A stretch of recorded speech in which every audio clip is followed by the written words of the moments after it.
Hello guys, আমি কলকাতা গেছি আর শ্যামসুন্দরী কালী মায়ের মন্দিরে যাব না এটা তো হতেই পারে না। তাই সেই দিন সকাল সকাল স্নান সেরে সকলে মিলে গিয়েছিলাম শ্যামসুন্দরী কালী মায়ের মন্দিরে।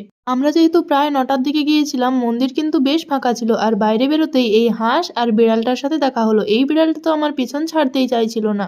তারপর আমরা আর.এন. টেগোরের ক্যান্টিনে ব্রেকফাস্ট করতে গিয়েছিলাম সেই দিন।